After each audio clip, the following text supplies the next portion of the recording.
seconds of buffer. And I thought, so what? Yeah, it doesn't matter. Mine was buffering last night too. Was it? Yeah.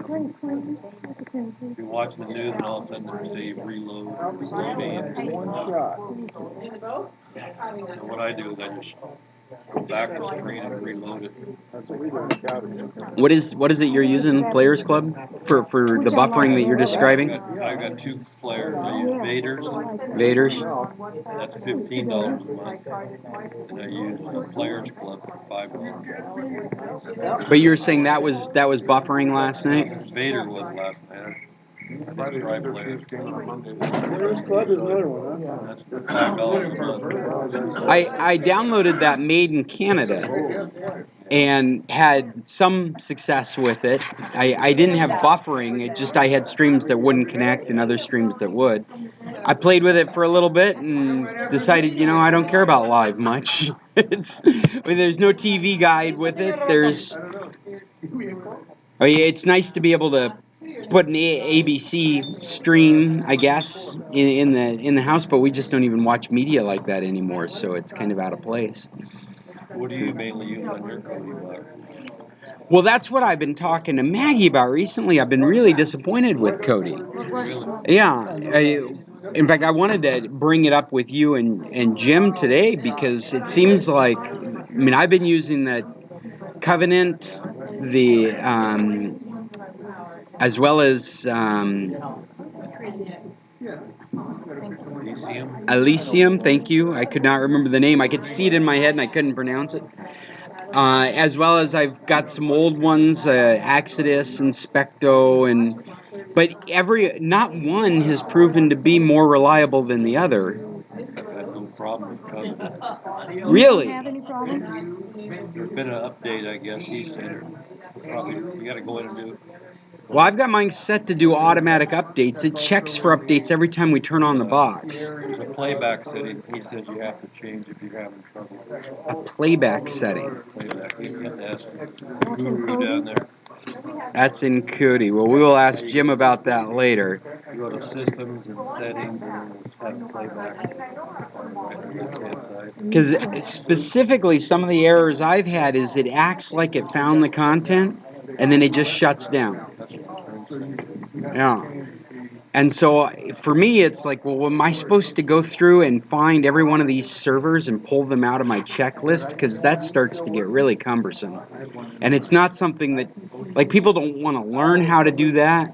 So it's not something I can pass on to somebody to take care of it themselves. You just really have to be into Kodi to want to give it that much attention. I've been gone for a week, so I turned it on for a few minutes last night. I am able to get stuff, but there is stuff that we just give up on. And my wife's given up on it altogether. She's just like, no, let's see what's on Netflix.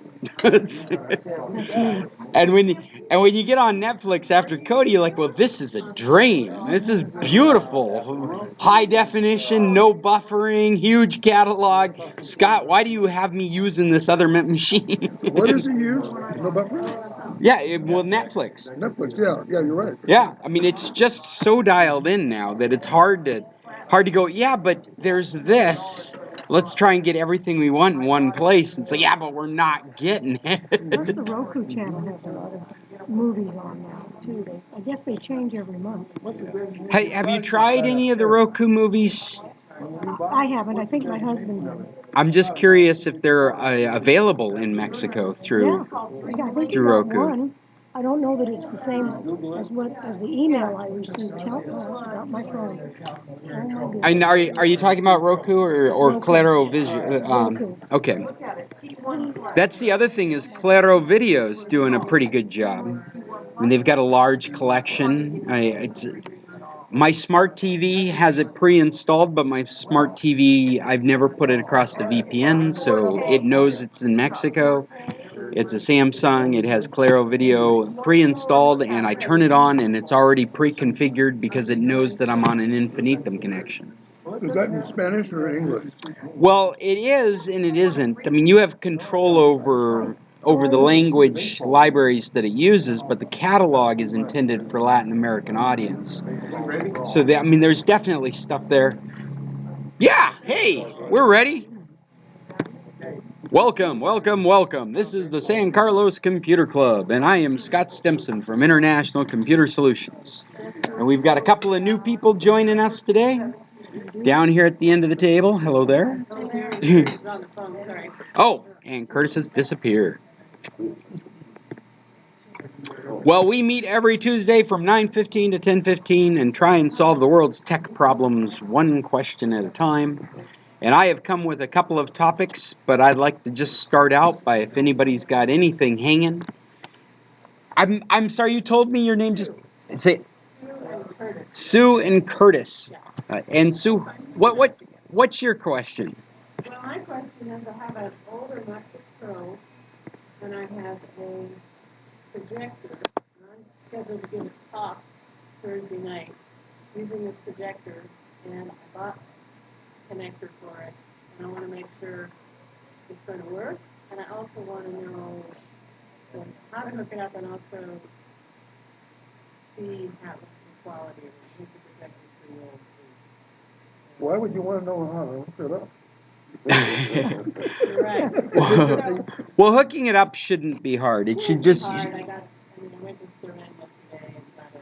And that connects. You've got a port for that here. Mini display cord, and then I've got a. Okay. Is this at the yacht club? No, it's that. Oh, okay, you talked to Jim Meeks. Yes. Yeah, because he called me and asked me when this meeting was. I am. Well. I guess they are starting. I'm the first one.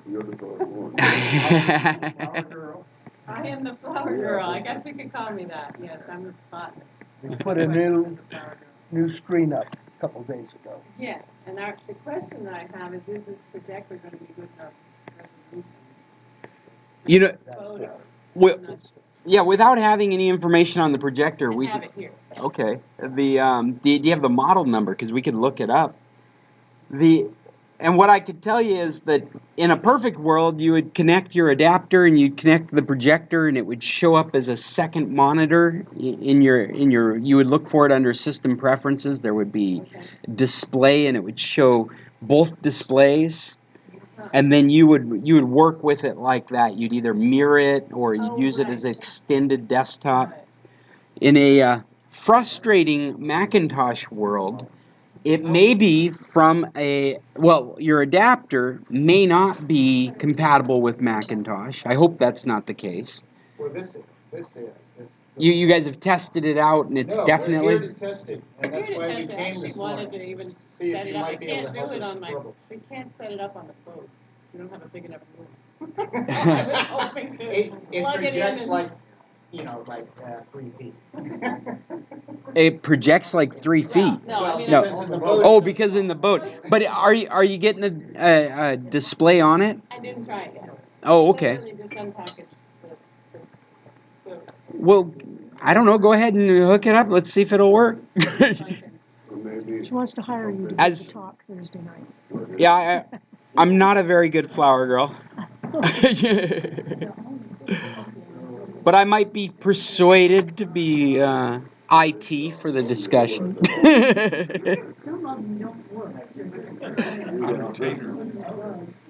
Yeah. I know. Set it up on this curtain right here. Yeah. We'll see what happens with it. Now, in a frustrating Macintosh world, we went through a period of time where things like projectors were not being counted as displays, and it had to do with copyright protection. So I'm hoping we don't run into that kind of problem, but there was a very specific Mac problem, adding projectors to MacBooks for doing precisely that, to play. I've used it like a higher end projector at university, and it's pretty automatic. It should be. It should be just straightforward.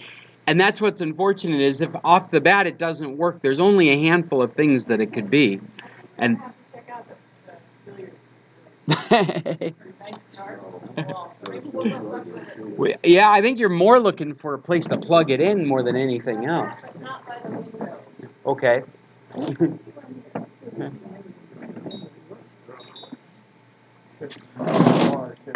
Well, we may go over and take a look at that in just a little bit. Both people are in and gone, you know, but you ought to ask, since she has a projector, we've talked about projectors, they're gonna be around for a while. Oh, so we could use the projector. That's right. What we need is an extension cord. We'll just set it up right here. We got extension cords. Yeah, but where? Where the movie player, looks like. Yeah. So, do we have any other weighing questions? Because I've got one for Yes, Ed I and have Jim. one. I have one. Yes. How can you tell if you have a US Amazon account or if you have a Mexican Amazon account? Well, you do. Do what? You have both, or any. Any place that Amazon is doing business, your current Amazon account will work. Oh, really? Yeah. So you have a Mexican Amazon account because you have a U.S. Amazon account. You have a Canadian account because you have a U.S. Amazon I account. thought you said you applied for two different ones. Well, now that's referring to Prime services. Hmm. And so I have Mexican Prime and U.S. Prime. They're not the same service. They're Okay, different so that's- services. So that's what I want to know about. Yeah. Because this thing works off of Prime, That's right. okay? Is it Mexican or is it US? I set up the account in the US. Yeah, and I suspect that it's U.S. right now only because they're not selling Echo devices or services in Mexico. Hmm. Thank you. And so it's working down here, which is great. That was my surprise when I came back with my Echo. I was very happy to see that I could take advantage of it. But there is no indication that that's the way it's supposed to work. It's just working. I would put Amazon storage. Well, and let me expand on this for just a moment, Chester. You can imagine that when they start selling Echoes in Mexico, then our catalog may change because they will have had to work out the copyright distributions for music in the country of Mexico. Just like Netflix, it would directly affect the catalog they can offer to us under a Prime account, and they may end up needing to, just like Netflix, police their users to make sure they're using the right Prime account for their Echo devices. Okay, one more on that very subject. Yeah. Netflix. Is Netflix international, like in England, Scotland, Well, France? it's international in the same way McDonald's is international. Okay. I mean, like it works in local markets all around the So world. where they set it up? Yeah. Okay. Thank you. So your Let me ask you a Netflix, question. yeah. If you order from Amazon, US account, to be sent down here, do they send it from Amazon MX? Not necessarily. In fact, if you can't find it on Amazon MX, then they're having to do some special shipping and importing to get it to you here. How do you get that in English, Amazon MX? I would use the Chrome browser with the built-in translator. Works perfect. Yeah, that's what everybody says. Ooh, I got a Chromebook. Yeah, the Chrome browser and maybe at one point you might have hit a button saying never translate this. But what you'd want is for it to go to Amazon.mx and for it to ask you, do you want to have this translated to English? And you say yes, and then it does almost a verbatim translation. You'll catch a few things popping out that may be in Spanish, but that's been the best solution so far. Yeah. Okay, I have an LG T-Mobile phone, and it's a good phone. I really like it. You know, it does everything from Alaska down to here. However, when I brought it down here for the first time, I started getting these big charges on it from Telmex. Well, I don't use Telmex because I have a Telmex cell phone, I have a Telmex, you know, a wall phone and that. Wait, from Telmex or from Telcel? Telcel, thank you. So my question is, and I called T-Mobile, and of course they're in the Philippines somewhere. I said, I want to turn the phone off except my Wi-Fi, because I have Magic Jack on it. Mm-hmm. It's embedded in my cell phone. But, so can I do it? You're asking me if you can do it? Yeah. Well, you could put the phone in a mode where it's unsupported in roaming. I can't remember the wording for this all of a sudden. Linda, do you have that on the tip of your tongue? You turn off roaming. Yeah, you turn off roaming. Wi-Fi only. That's what You I'm can put trying it to Wi-Fi do. only. Turn off the smart switch, or have it on the smart switch, and then it'll go on Wi-Fi. Or you can switch to Wi-Fi only. So I'm looking for a smart switch in the apps there. Well, yeah, maybe it. Well, they probably call it something different. That's the now. problem with all the Android devices. Yeah. It could have a different name. Well, Can you use airplane mode and turn Wi-Fi back on? No, You can't. no. You can't on mine. I just did it. Yeah. You can turn on airplane mode, and I mean that's what you would do with an iPhone. Is you would just turn on airplane mode Well, that won't give you the internet then. and then turn on Wi-Fi. And on the iPhone, it's just a swipe and a. I can try that. And that's what I just did on my Huawei. Is I pulled down the menu of options, and I have airplane mode right there. I turned it on, and Okay. it turned off my wireless. And then I hit the Wi-Fi button. It turned Wi-Fi back on, and it connected to the bar here. I'll try that. So That we should might do have- it. Need you back. They've got it up, but they don't know how to make it big. They've got okay. Walk backwards. I wonder if I should. While you're doing that, can somebody tell me what does Echo do? What does Echo do? This is one for Bob. Tell me about it. Bob's is called a tab. Where is it? This plays wonderful elevator music. Plays Mexican mariachi. Plays Beethoven. Plays everything you want to play in music. Plays jokes. Gives you the news. Gives you the weather. And I take it any place in the house or on my property. He says it's dangerous because Wi-Fi then is going off my property. Now, I don't know how it's dangerous. If they can get into my bank account through this, No, It's no, dangerous. what Through he's your saying is computer. that you have a bubble of Wi-Fi around your house, right. that somebody could drive up in front of your house and tap into that. I know. It has Not nothing to through do with that. that. That's just an indicator of how far out your Wi-Fi, your bubble reaches. Right. Take this around your house, walk outside, and see how, if it goes to the road and it's not dying, then you need to change something so your Wi-Fi, the output isn't so strong. Well, what can they get? Your bank account, your Can they? passwords, not from that, they'll get it in your computer. Yeah. So they can get into my They'll hack computer. your computer. Yes. that- your network. If your computer's on, It is. It's always on. it's always on. Yeah, well, that's a risk then. Good job, Chester. Okay. Because they've got What if it's turned off? programs with devices that just run through 1 million passwords a second aimed at your modem. Might take them 8 hours to still find it. Dialing it in now. Yeah, I mean, It works. Good. I read an article about passwords, and they said the old idea of using backslash and all these signs, because there's only so many letters in that system, and numbers. You use numbers and these backslash, all this other crap.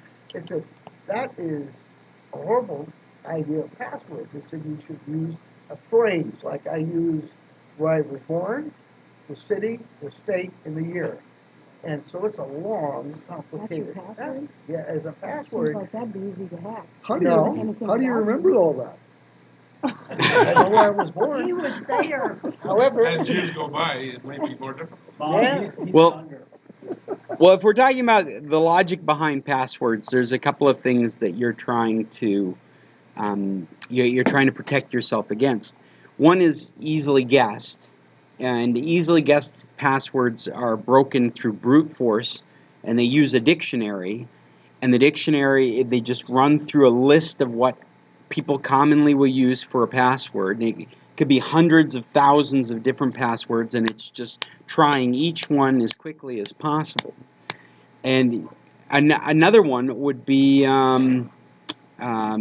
easily guessed passwords, like you specifically are being targeted by something. So if we wanted to get into Paul's account, it'd probably be very helpful to know when he was born, where he grew up, and right. And so using that kind of information, like things like "I love you," yeah, would be a horrible password. It would be like one of the first things you would try if you wanted to get into my stuff, right? Some people use the word password. Password. That's right. Some people. That was a smart Democrat that did that. Yeah. What you want to do is you want to try and conceive of a password that's nonsensical, that is difficult to brute force. And some of the ways to do that are things like just adding special characters into it. Now, it's not easy to remember that password, but what it does is if you stick with a password that's just letters, then a brute force, character by character password testing will have A through Z to work with. Maybe A through Z lowercase and uppercase to work with. But so that would be 50, how many? 50, 58, 50, 54 different letters to work with on each one of the character spaces on your password. Just by adding a period or a slash or an ampersand requires their checker to go through a whole nother set of characters. So just by adding a period, if they were just checking characters A through Z, upper and lowercase, your password can't be cracked because you have a period in it. If they were, I mean, just as an analogy, just if they were only checking, they're checking everything. But to give you an idea of the gravity, how much larger that checking becomes just by adding one period, add another period, it becomes so much more work to figure out what your password is, to be cracking your password. The other aspect of all this is most of you need to be able to remember your passwords. I heard a great tip for remembering your password the other day that I'd never really thought about, and it was to use a phrase like Paul's suggesting. Come up with some sentence that makes sense to you, and then a algorithm on how you would use the sentence. What I mean is, like, maybe every other letter is uppercase, and you take the first letter of every item in that sentence. Make sure the sentence includes some numbered dead, like the year I was born. Maybe you take, I don't know, the last two digits out of it, and you stick that in the middle of your sentence. I was born in Adak, Alaska in 1970. And then you build your password out of the letters that precede each word, or the letters that start each. So it would be maybe lowercase I, uppercase B, lowercase I. I was born, I forgot the W, but I think you get my point, is that there are memory techniques like that you can use to create a very complex password that's not hard for you to remember. They were talking about that, like you said, there's only so many letters in the alphabet, and then you double it when you have uppercase or lowercase. But 0 through 10 is only 10. And then you have backslash and everything else. That's very limited. Right. So by making it really complicated, something like you say you can learn, they were talking about if you use a sentence, like I do for my bank, which I won't tell you, is that it could, with conventional equipment, it could take them 100 years to actually break a complicated password, and seconds for a simple one, just for 1 through 0 and a few backslashes and an asterisk or whatever. Yeah, no, absolutely. Just by adding a couple of because the special character set is apart from the alphabet, and so it adds a whole nother collection of characters that need to be checked for. Chester, and then Mike, what do you got, Chester? I was coming, instead of trying to remember, I have Thank you, some pages of passwords, and so I have those in a spreadsheet, and I put it in a disconnected drive. And print it out, and therefore it's never in my computer. And I always have those 2 pages with me. I don't have to remember them. It's in a Like this, spreadsheet. Actually, the pages are two full 8x10. Well, these are both of them. Does anybody remember the formula for combination? Like an algebraic combination? It's got to do with powers, it goes to power. Exponential. Yeah, and so, when you add, when you start with 4 characters, it might be this big. When you get up to 16 or 52 or maybe 80, when you use all the other things, you're up here in terms of the number of combinations and stuff. So it's much, much easier to add those slashes and backslashes to hide. I've got an even better one. There are some words that Mexicans cannot spell. Nice. Really? I have a middle name, Where's this and going? What? I tried the other day to get this Mexican, very intelligent person to spell my middle name. Couldn't do it. Well, there's an example. Well, Yeah, But can you remember? I can remember it. You bet. Well, I would argue that a misspelled word in a password would make it more secure than a correctly spelled word in a That's password. true. That's right. Yeah. And so you're better off using abbreviations and Misspelling. misspellings. Yeah. Yeah, that's a good point. Because the easiest way to start brute forcing passwords is to get a hold of a dictionary file. You just download a file full of words and you start throwing it at the password you're trying to get. I think an interesting topic that we may all want to look into, if you haven't already, is what to do with your accesses if something were to happen to you. I have had a couple of occasions where I wished my wife had access to my passwords, and I don't have a system in place. If there was something to happen to me and she needed to get into my services, Do what I do. we'll print them out. Yeah. Yeah, that's definitely one technique. Just like Mike brought his to the bar, I sure hope he doesn't forget it on his way home. There's so many things missing on this, because it's in code, that oftentimes I don't remember them myself. That's Even what I reading do. this. That's what I do. But it's, eventually you get to them, but it's far more I complicated. have a book and the password is in code. Yeah, So if somebody found it, they wouldn't know what the password is. And that's what I have too. phone book. I'm using LastPass, but I'm not very happy. Robin, you just keep a Do book, you ever right? use Well, I need it. LastPass? 'cause I have haven't, password. and so far LastPass feels like one of the best Copied solutions. all yours. And I just have never gotten into it. I've What's the never. name of it? Well, LastPass is a piece of software that you can use to log bet. you in on your mobile devices or on your web browsers, and it's got a really good reputation. And what you do is you unlock it with one password, and it unlocks everything else. And if you have it generate a password, it's like 24 characters long, using all kinds of combinations. So if That's- somebody got that- your first password, they could get into your stuff. That's right. That's right. But if Mike forgets his sheet of paper at the bar, they can get into his stuff too. But They- I used to have my passwords in a document in, or like in Office, The document had a password. Right. Password locked, so that's, remember that one password, look at your list. The solution there is don't go to bars. Right. Well, Google has Don't hang out with people in bars. How not so, But huh? Google Well- has a password protect, and that works very well so far.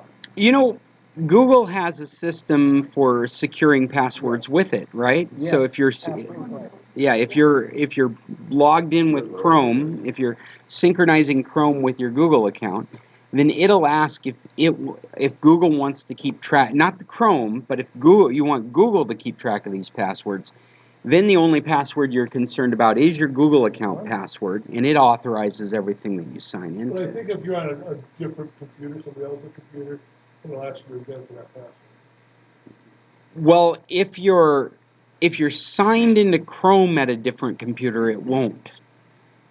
Oh, okay. Right? If you're signing into the Chrome browser, Okay. yeah, it will. You'll have to provide that password. But after that, then it brings all those other, and it doesn't store them in the Chrome browser. That's why it's ideal, is you can't go looking in the Chrome browser for those passwords. Groucho Marx had a way of dealing with passwords. He sat there smoking his cigar and beating on his computer, and the computer would say, ouch, ouch, ouch. What are you doing? I'm looking for my password. Okay. Sounds more like he's looking for a safety word. Well, it was the secret word of the day. Yeah. Back then the computers were the size of this building. Hey, we started out talking about Bob's Tap here and Echo Services, and I noticed this morning that Amazon is offering 3 months of unlimited music for $1.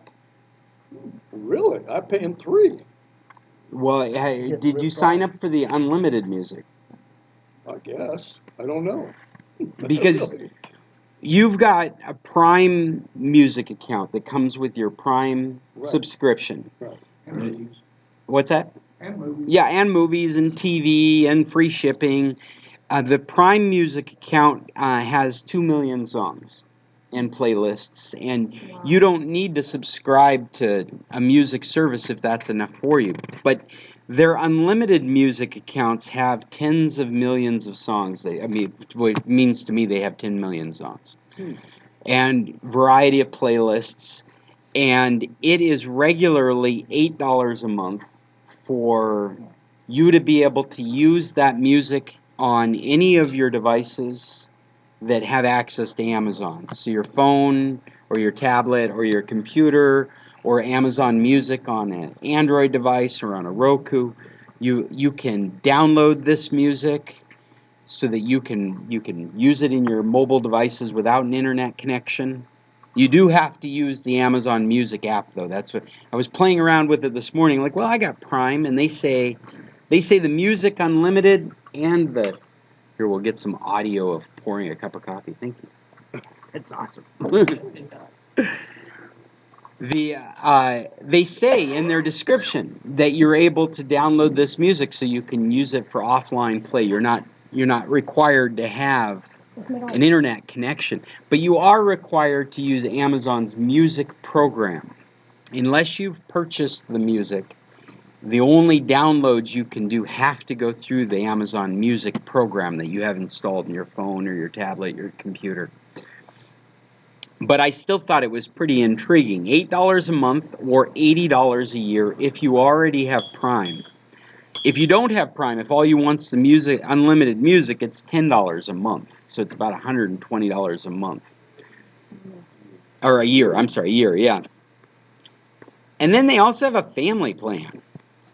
So up to 6 people can have access to all of that for $15 a month, which doesn't seem to have anything to do with this 3 months for you for $1. This is a completely different plan to have access to the same music and have the same abilities to download whatever music you want into your devices. Or you could also have 5 other family members doing the same thing.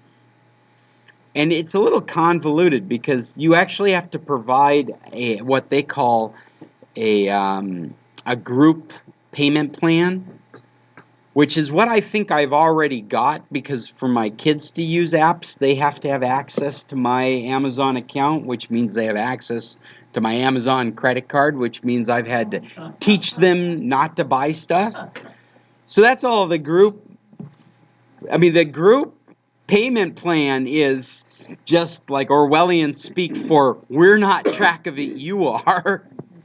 If your kid decides to buy music, that's on you. There's no way for me to block them from using that payment method. But $15 a month for up to 6 people to have all those, it seemed like a pretty decent deal. And then, Bob, you just said you're paying, what, $3 a month? So I think you must have gotten the Echo plan, which I didn't know existed until just recently. And the Echo plan is if you've got one of these devices and you want to have access to all that music, but you're not worried about downloading it or using it on your phone or using it on your computer, you just want it to come out of that particular device, then you can pay $3.99 a month for it, and they've got a 30-day trial for that too. But if you don't buy into any of their music stuff, there's still 2 million songs if you're a Prime member that you can. If you're a Prime member, I got into it. It was actually kind of cool. I was in Amazon. I went to music.amazon.com. I saw my account there immediately. I was able to just start searching for music and adding it to my account. I was able to start playing music right there from the browser. As I was browsing through more music, it was able to play without a problem. I could leave it in a tab and let it play. I could switch between songs. I very quickly ran into, I started searching for some specific stuff that wasn't there. I'm like, all right, well, I guess that, they made it clear that would be available if I paid for the unlimited music. But then as I did some general stuff, just like looking through categories, I was able to find plenty of stuff that I wanted to listen to and just started adding it to my list. And my next experiment will be to download their music app and see how easy it is for me to take advantage of that here. Because I'm always trying to use this stuff without a VPN in Mexico to see what kind of experience you guys will have with it. We'll see if I can even take advantage of it. I've always thought that they didn't have my music. Because I like folk music, I like ukulele music. You know, what if I wanted didgeridoo music? That's not going to be a jillion songs. Well, from my cursory experience this morning, I think you could find folk music, you could find ukulele music. I don't know about didgeridoo, maybe. But maybe you wouldn't find Perry Como. Really? Right. I mean, that's the kind of experience I had this morning, was ukulele music, definitely. Perry Como, maybe not. I think there's some artists that refuse to be available. Or they've worked a deal with Amazon that music will only be available in the tens of millions when you buy the subscription service. Yeah. Sons of the Pioneer. Well, I have an XM app on my computer and my phone. So if I want to listen to music, that's a great way to do it. Yeah. Mike, you had a question? A friend of mine has experience with VPNs. I know this guy for a while. Last year he had trouble with Hide My App. They kept shutting off and problems with it. And then at the end they billed him an extra month. He couldn't argue his way out of it. So after he did some research this summer, he came up with VPN Express. And that's been working fabulous. It's 6 months for $60. It never shuts off. You have to shut it up manually. There's a host of cities to set up in. Dallas being one of them. And it does slow down things maybe 2.5 megabytes. So if my friend has this movie going on, and once in a while it might pixelize a little bit or something like that. Normally it's just really good. Well, that's a good endorsement. Is he doing Netflix US through it? No, he's not. Yeah. I'll ask him, but I don't think so. Yeah. That's become the Netflix. gold standard for whether these things work or not. Pandora never interrupts. I still get it, and Amazon. Yeah? Wikipedia. It's expensive, but it works. Not Wikipedia, what is it called? Your Cloakbox. Wytopia. Wytopia is the name. Not Wikipedia, Wytopia. Yeah. Sometimes And I wanted to ask Maggie about Smart DNS. I haven't been using it. You haven't been using it? No, because it would work one day and the next day it wouldn't. And Are you still I still use Smart DNS. Yeah, were you having that experience?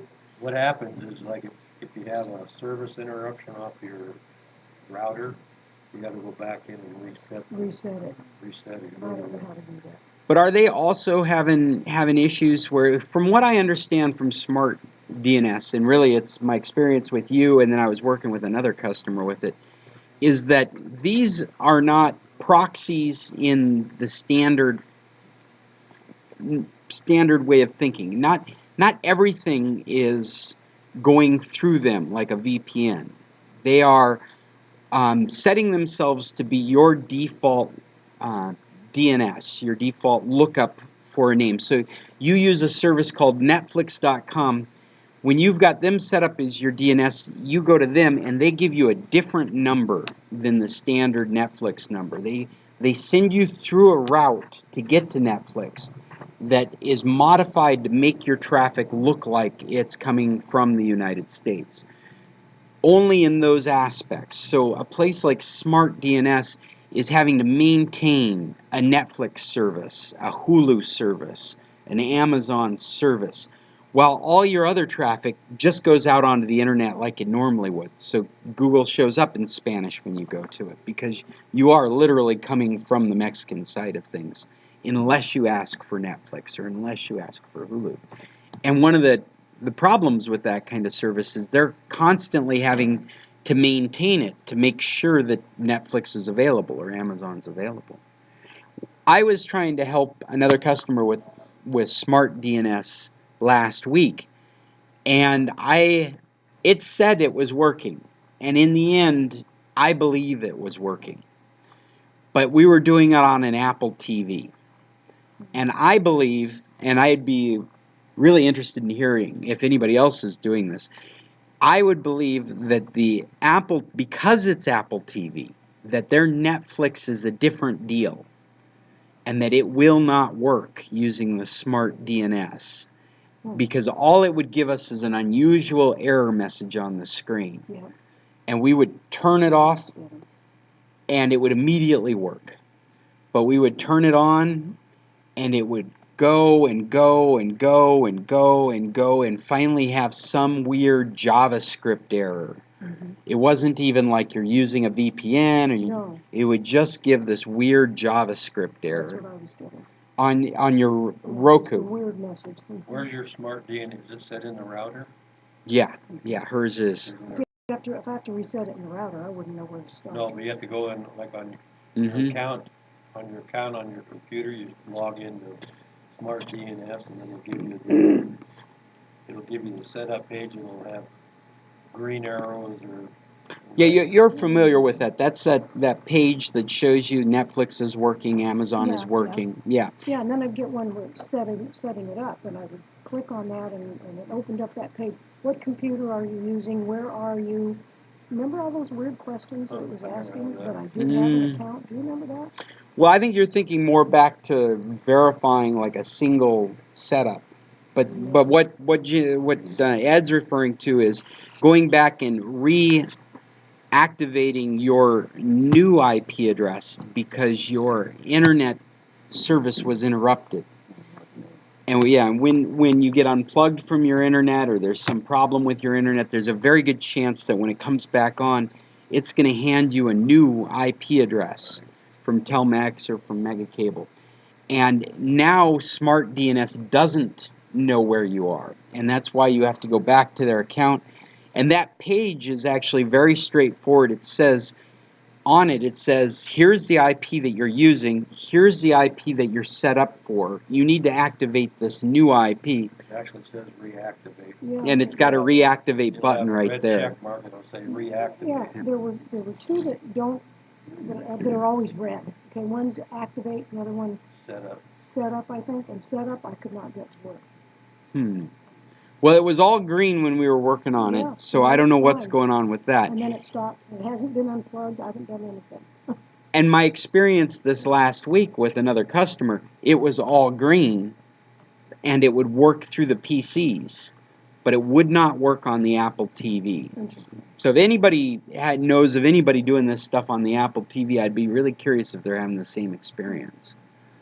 And I think it has to do with the routing of traffic, because of the way Smart DNS deals with this Netflix idea. That's the only problem I've had with Smart DNS, is that if the system goes down for a second, you got to go back in and reset the new IP address. And I use it on NBC Sports, all sorts of different individual Roku apps.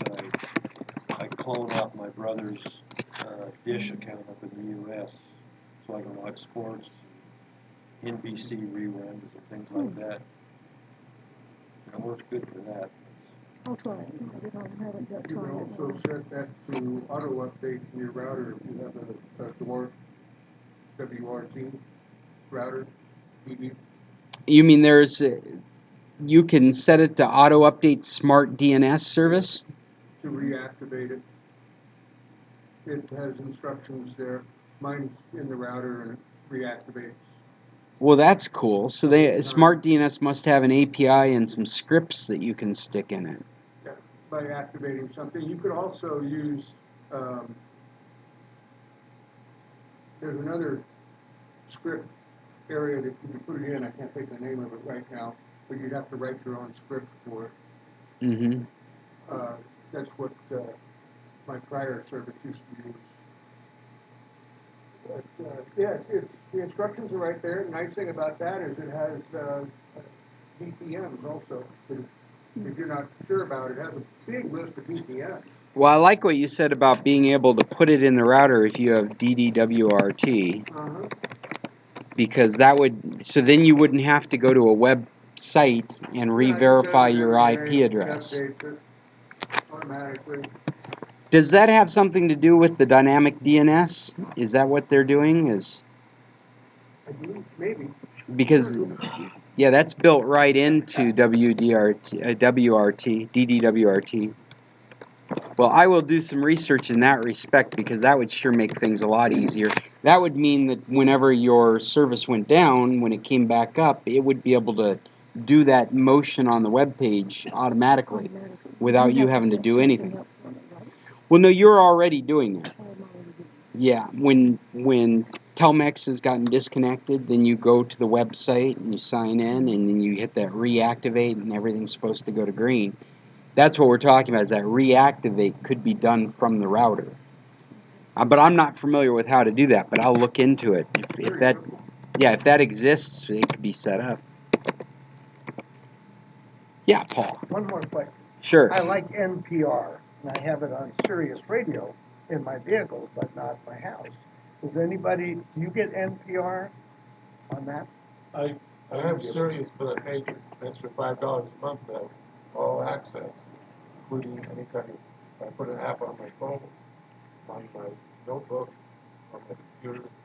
But that's all next day stuff, right? So No, out of it's New York current, City. it's, Really?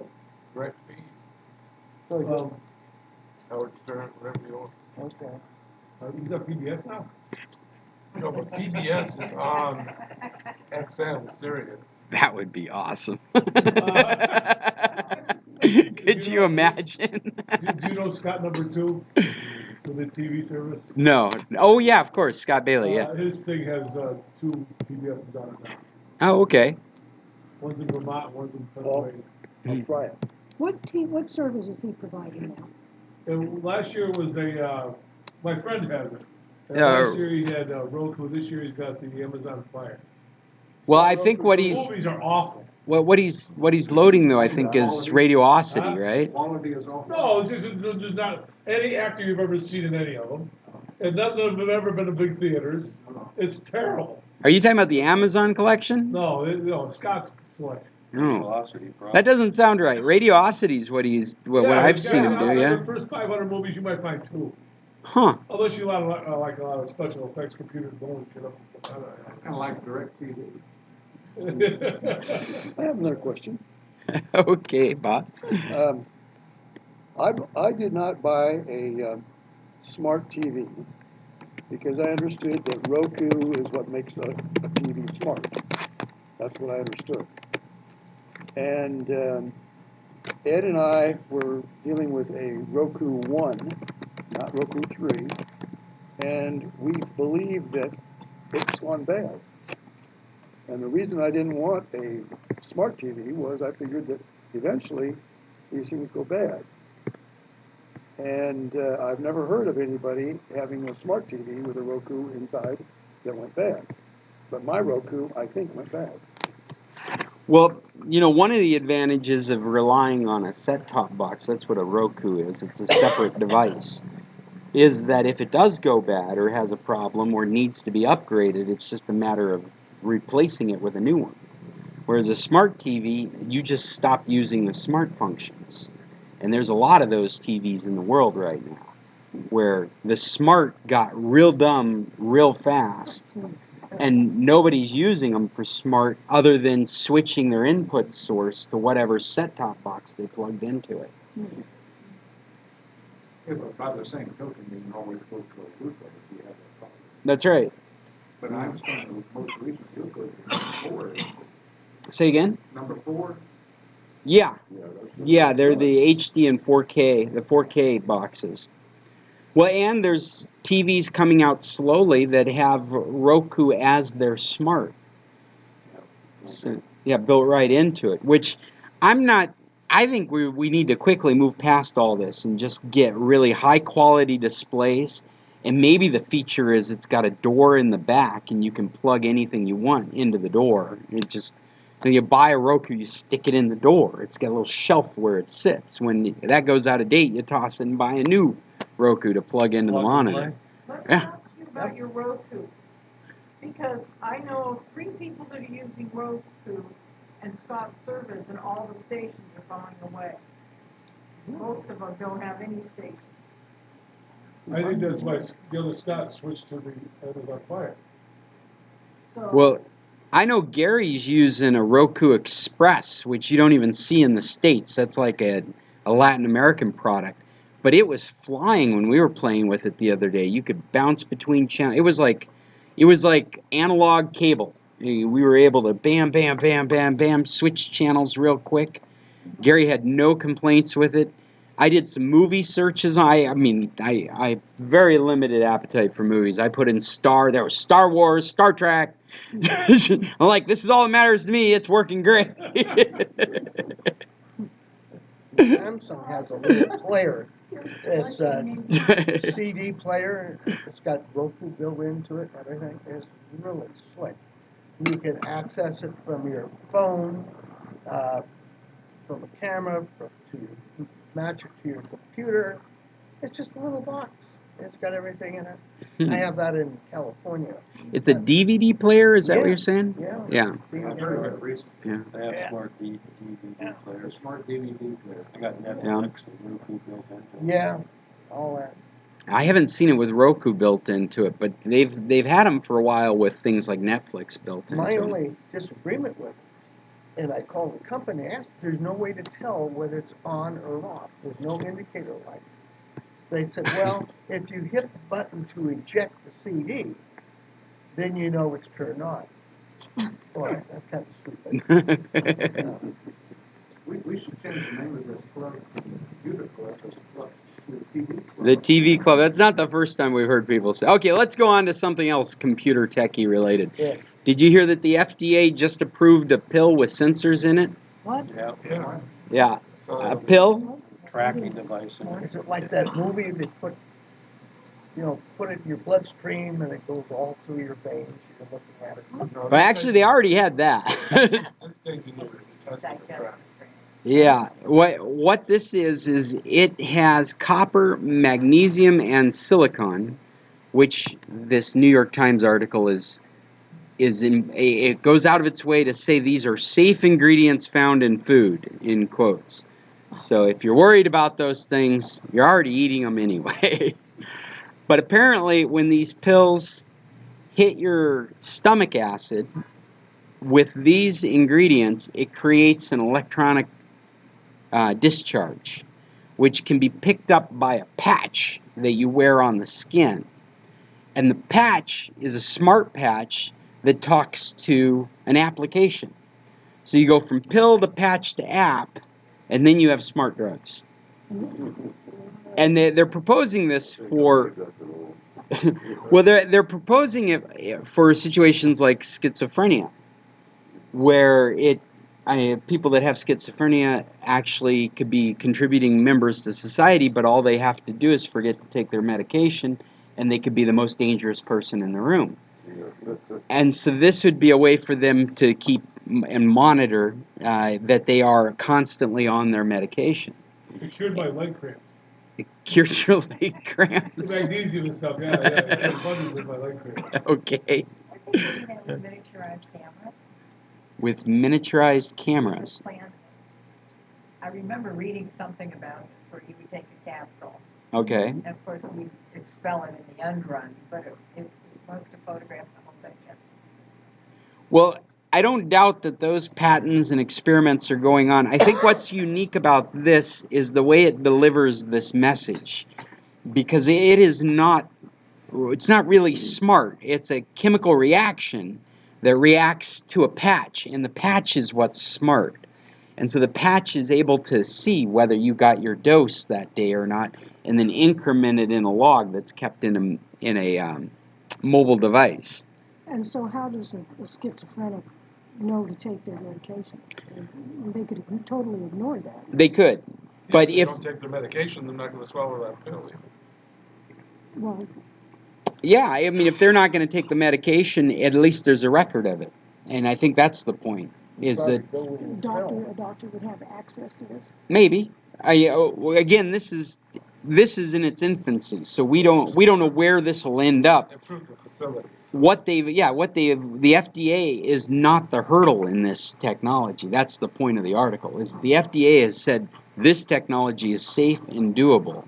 So now it's up to industry to figure out how it's going to be used. There was a funny quote here from Columbia University's director of law, ethics, and psychiatry. Uh-oh. Right? Paul Applebaum. He was skeptical about using schizophrenia as a good starting place. It says, a system, this is the quote, made me chuckle, a system that will monitor their behavior, send signals out of their body, and notify their doctor, he asks.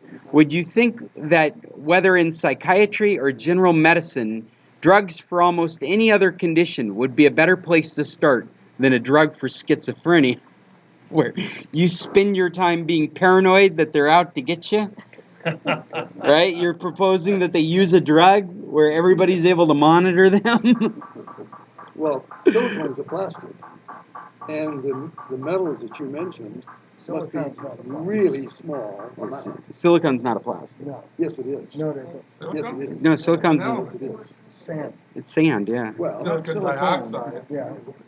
yeah, You're talking about silicone or silicon? Silicon. I don't know. Well, one is an element, the other is like a plastic. Yeah. But Oh, it's yeah, not- of course. that's Like not silicone, like silicon, like Okay. Yeah. like chips. Silicon versus silicone. In the word valley. Valley. Silicon Valley. Oh, there you go, Silicon Valley. Okay, so what are they using? Are they using a plastic? Silicon. They're intentionally using materials that will have a chemical reaction that are safe ingredients found in food. That's the point they're making. And so when you digest this pill, it creates an electronic discharge that can be picked up by a smart patch on the outside of the skin, and then that can report to a mobile device or an application that you've gotten your dosage. Your wife's probably gonna use something like that to tell you have too much coffee or too many beers or something. Well, you know what's more likely going to happen, and this I think is a genuine concern, is we could be looking at court mandated, right? An ankle bracelet? Like an ankle bracelet. That's right, but for your medication. The court could determine that you're not safe in society unless you do these things, like a breathalyzer built into your car, like an ankle bracelet. They could say you're schizophrenic, you're not allowed outside the door unless you're meeting your requirements. We could be living in a day and age where they run across the schizophrenic. For whatever reason, they're able to pull up their records and see if they took their medication. And if they hadn't, then they've done it wrong, get in the back of the car, it's time to go home. Yeah, but then you get into privacy issues. Yeah, absolutely. Absolutely, yeah. Well, you have to sign off on it, you don't. Sounds like my first son-in-law. Wacko. Through his grandson. Yeah. The law broke the sheetrock. And my brother. Paul, this would be a better story if you started out with my first, second, and third son-in-law. They're all the same guy. Well, and then you get into my other wife. My other wife. You're giving my secrets away. We talk about covenant now for a minute, since we're back. Oh yeah, let's go back to TV Club. What was it you were saying that Jim might have some information So on? there's you gotta go into a play setting. I'm sorry? A place setting in a player setting in Covenant. my latest experience with Kodi and the Covenant plugin, Oh, okay. or most plugins, has been dismal. It's What version of Kodi are you running? everything. I'm at 17.5. I got the latest Covenant, and it seems to be really hit or miss whether it's able to find anything. Well, I'm running a Real Debrid. Say again? Real Debrid. Real Debrid? Hey, what is that? A plugin? It's a plug-in, a Debrid. It's a paid-for service. Oh, okay. Gives you services, servers everywhere, tons of servers. Well, I had mentioned to Ed that the complaint I had with Covenant is that it will find a server, behave as though it was going to start up, and then drop back to the main interface. And says no server found. Go to Tools, Settings, Playback. The top option in Playback, if it's set to dialogue, that's your problem. Change it to directory. I think I've got them set to directory, but I'll check. And they had some updates where they changed the script within Covenant, and I think it started with update 20.26 or 0.25, and they fixed it, and then 27 went south again, and now it's out to 0.30. But if you just change it to directory, it does the best it can. Well, I'll double check and see. I think I've got them all set to directory because that's just the way I've been using the plugins whenever I have. And I've been using the Metallic plugin as the catch-all, which is pretty cool. I learned how to use the context menu so that you can explore content on any plugin. And if you find it and it won't play at that plugin, you can use the context menu to bring up the plugin switcher from Metallic. Did you hear that, Jim? Yeah, context. Yeah, are you familiar with how that works? So when you have Metallic installed, it's like the plugin of plugins. If you use Metallic, you find the content you want to watch, and it brings up a selector of all the plugins you have installed. So you can try it with Covenant, you can try it with Exodus, you can try it with and see what kind of results you get. Well, with the context menu, lets you go to a plugin, like say you go into Exodus, you find the content, you try and run it, you can't run it. So you can click on it with the right mouse button, choose Metallic Context Player. Now it brings up the switcher from that point. So you can be inside a plugin and still go back to that list of switchers. Yeah, 'cause a lot of times the servers are backed up. That's the other thing you might try if Covenant's not working. Being it's the #1 streaming device, switch on down to Exodus, which is still the #2, or you could go to Specto. Yeah, those are the big ones, yeah. There's a few others too, because their servers aren't used as much. Yeah, Exodus. With the Debrid. Now, how do you spell that?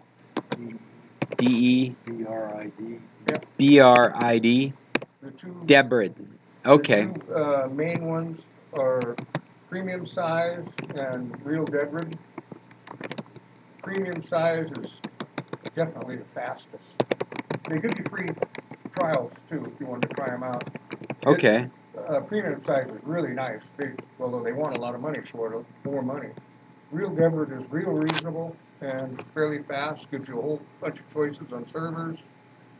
And they've just changed their listings now. But if you're paying for this, is this live streaming or is this like movie collection, like Netflix kind of experience? Live streaming also. If it's out there and it's on their servers, this set of Europe. And how's your user experience? I mean, is it comparable to using Netflix? I mean, Netflix is really not that expensive, outside of not having access to. It wouldn't be on Netflix. Wouldn't have it. I'm sorry? Netflix wouldn't use a Real Debrid. No, of course not. But But what I'm saying is Netflix is what, $10 a month? It's gone up in November, Okay. $1. And these services that you guys are using, what do you pay? I know one of them's $15 a month, but that's definitely live streaming. Yeah, it's IPTV app. But as far as the Kodi box goes, once you purchase the Android box, Kodi service is free. Well, sure, but unless you're using, A real Deborah. yeah, like Real Deborah or the Players Club or the Vaders. And I'm just curious, I mean, for live TV, there isn't much other options. You've got it brought up to see how much it is a month. I know I pay for 3 months or 6 months at a time on it. I'm not sure what it is. It just auto updates now. I've been using it for a while. Which one are you using? The Real Deborah. That's the reasonable one. Cheap one, whatever. When you say, But when you're, you say cheap, what do you mean? I'm sorry? When you say cheap, what do you mean? yeah, well, what do I'll tell you? you the price in a minute here. I don't remember. But your user experience, It's very nice with it. it is. Yeah. I mean, it's like It offers you tons more servers than. Okay, but I mean, what I'm talking about is when you press the button, does it come at you, or are you buffering, or are you looking for another place to watch it? Sometimes you get buffering, but it all depends. Like the Netflix experience right now is amazing. It is. So that's what these either need to be cheaper, easier to use, or have more content. I'm trying to dial in. Netflix has nothing to do with Kodi, though. You keep jumping to it. That's like apples and oranges. Well, You gotta no, see no, the it's same fruit. it's not, because what we're talking about is access to content, and so It's- you could build your access to content out of pay services like Netflix, like Amazon could. Prime, You're like. gonna end up paying more. Well, is that what we're talking about? Is it cheaper, and so it may be lagging in speed? Speed What- is good. Premium size is faster. There's different kinds of content, though. I mean, a lot of the live streams will be Real Deborah or premium size. I got pricing in pounds for Real Deborah. But there's definitely, you pay for better quality. And more servers, where you'd come up with some program, say the Flash, and you'd have 5 servers. Well, when you put Real Deborah in, it's going to come up with 25, 30 servers to choose from. And a lot of them will, now they're listing it as 5.1. So the give Real you all the Deborah resolutions. number 3, what they say is their featured product, Fidelity Points 450. I think that has something to do with the quality of content that's available and what speed it would be delivered to you. Is £9 a month, which is basically around $11 a month. They have free trials, that one and premium size both. Okay. It's not right for everybody, but When I bring up Netflix, I'm just talking about the user experience. I'm like, how do you feel like you need to be technical do you need to be patient? Can my wife pull it up and just start flipping away? I think the better question would be, how's your Android box without Deborah compared with Deborah? Isn't that what you're trying to really ask? Well, again, I'm more the person in front of the TV, like the spouse. All right. The It's spouse, are they pulling up a remote control and it's not being gonna satisfied? change. Click on this movie and it plays. You Kodi, still having that experience. You have to pick your server. You Right. could set it to autoplay, Right. but then you. So a lot of it's times the you gotta go traditional back Kodi experience, but it's more reliable and faster, yes, more reliable, more choices. because but you're still going through those same motions Yes, where you're, unless you set it to autoplay. unless you set it to autoplay. Can I ask a Netflix question? Sure. Netflix, I understand now has 4K. Mm-hmm. And has anyone tried that, and are they getting 4K? To pay a little bit extra for it. How fast is your internet speed? Well, I've got mega cable, but I'm going through a float box, so I get it knocked down a little.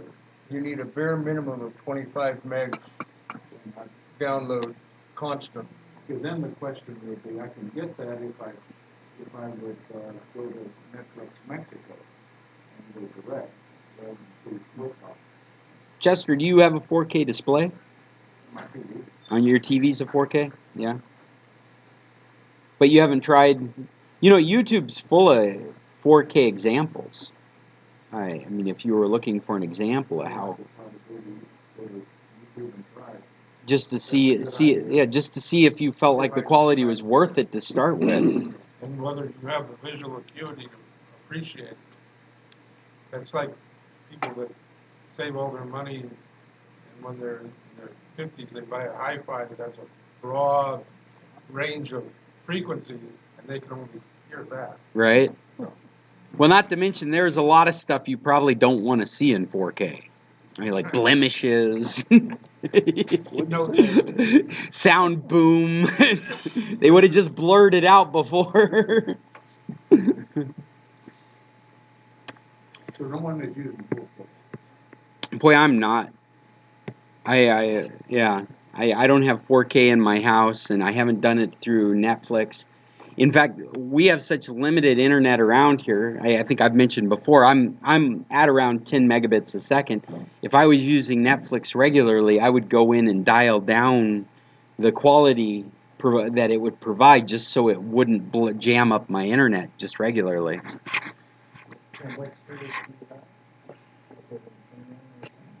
Yeah, I'm on Infinite. I live out in the Ranchitos, and that's all that's available is, Infinitum. Yeah, Infinitum. Are you a member of the, with Slickums, Slick, tech group? Chester? Member of Slick's technical group? No. Okay. He does 4K streaming. He used to be in Miramar. He lives in Hermosillo now. His name is Slick? It's his handle, yeah, Slicks. You can go to Yahoo and go to Yahoo groups and find, I think it's south of the border, SOB Tech. Oh yeah, south of the border. Who is that? Roy? Is that it? Roy? Yeah. Yeah, I forgot about that. He came Yeah. here a couple of years ago. SOB what? Yeah. I think it's SOB Tech Group. He had a Yahoo group for. I don't know if that's still open or not. Yeah. And he also had classes once a week or once a month. I don't know. He used to be lived there by Fiesta Realty. He was, and then he moved to Miramar for a few years, and now he's just moved to Hermosillo. So you don't go to his house for meetings anymore. I used to go there. Yeah.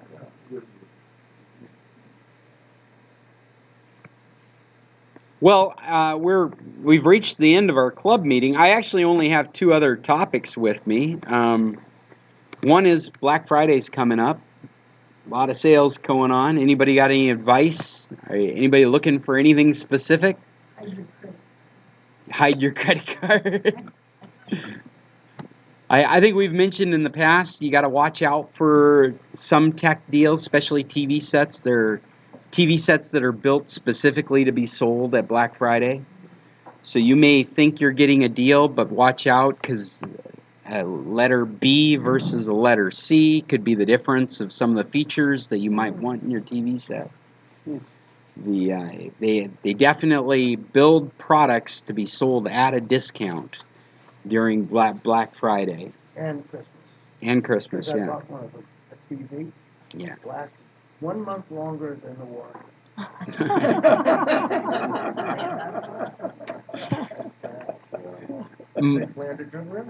Microsoft has already announced that during Black Friday they're going to drop the price on their Surface lines, which this is not. Important. Yeah, it's not. I mean, $1,000. well, actually, here's the pricing they've got. They've got the Surface Pro Core i5 model with 256 gigabytes of storage, being reduced by $330, $329. So you're going to go from $12.99, basically $1,300 to $970 Get it at Costco for $9.99. for the Surface Pro. Are you sure? Yeah, I checked it just last week. The i5 model at Costco in the States. 256 gig. $9.99 is what they're going to sell it for. So everywhere on the market, it's going to be $970. So that's $29 cheaper than the. And then they've got the 128 gigabyte, which is basically the same device with half the storage, will be knocked down by $229. So it'll be $770. That's actually cheaper than their cheapest Surface Pro that they sell. $770 for the 128. Yep. That might be a good buy. Their cheapest entry, it says here in this article, the cheapest entry into the Surface Pros is that M3 chip. And that sells right now for $799. And they're talking about the i5 core being sold cheaper than that. So it's another place where if you were looking for these kinds of devices, you'd really want to pay attention to what you're buying, because immediately higher performance stuff is going to be sold at a cheaper price than the lower performing stuff.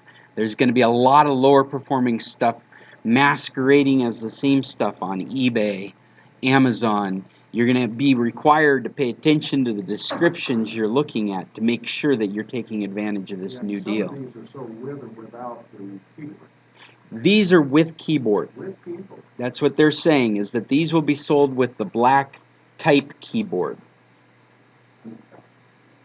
So it's actually, this is a really good value for these computers. If you're looking for this kind of device, this is looking like the time to buy it.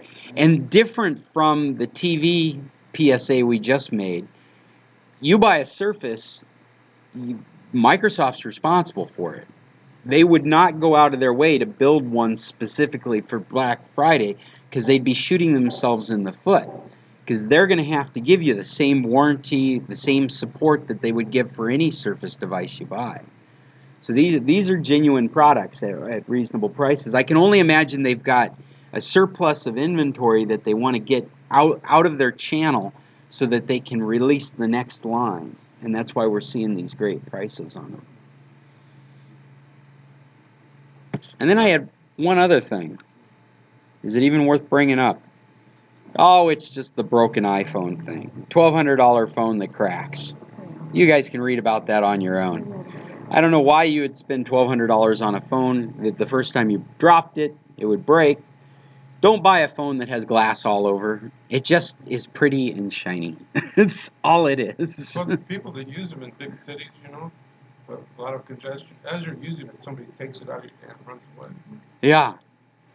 Sure. Of course, these phones, and actually that's an interesting point. iPhone's done a really good job of locking down their phones. If your phone is stolen, it cannot be activated. It is. That's good. Here I recently had to deal with both you and the thief are mad. Yeah, right. Well, actually what it does is it disincentivizes the theft. It does. But it'd be better if it exploded. Well, you know what it does do is that it tracks the phone. Yeah. So that also disincentivizes the theft, because water. well, if it's an iPhone 8 or newer, yeah. In water, it's waterproof. But the phone, it will be locked. And I just dealt with this because of one of these maquilas I work at. They had hired somebody who ended up being an employee for maybe 3 weeks to a month, and they got him a new iPhone.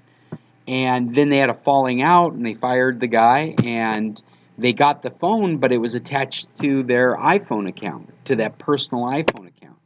Well, there's no way to unlock it. There's no way to put it on. I was able to format the phone. We've talked to Telcel. The contract is under the company's name. And in the States, if your contract's under a company name, it may take a few days, but they'll work with you to get the phone back because you're the one paying for the service that was last on it. But here, Telcel won't do anything to help you out with it. It's like, no, you're supposed to have the iPhone. Because actually the carrier, like the AT&T or the Verizon you might be working with in the States, would then go that step farther to work with Apple to unlock the phone or to reactivate the phone. Because what it is activation locked. And so your phone, and it used to be you had to report the phone as stolen for it to be activation locked. But your phone is activation locked now. If you sign in with your iPhone, your iTunes account, that's the default.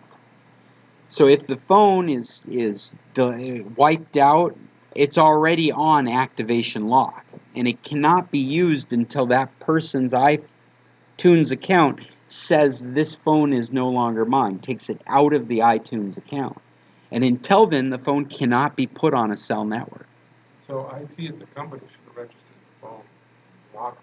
Say that again? IT at the company, or unless maybe that's you, and it should have registered the phone, and set up an account, and locked it.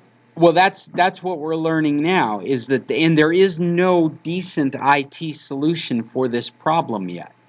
Before, they would have to opt in, so it was much less of a problem. Now, it's an opt-out, which somebody has to take personal responsibility for. When you can imagine if you got fired from a corporation, you're probably not in a hurry to make that equipment easy to be used by your replacement. I mean, basically, my IT department said, it's an iPhone 6, it's not even worth it, just toss it and get another one. I love how you guys live in a world where you're ready to just toss a $300 device. Probably spend thousands of dollars recovering. Right. Well, yeah, it's better than wasting a lot of time trying to make it work. Yeah. And I found there's some hacks that are available out there. If you wanted to get it on Wi-Fi, if you wanted to get it up and running as a device, that's totally doable. People have figured out how to do that. But the thing that you can't do is you can't make your phone's unique identifier number available for a cell network until it's been released by Apple. And it won't be released by Apple until that iTunes account has been determined that the equipment doesn't belong to it.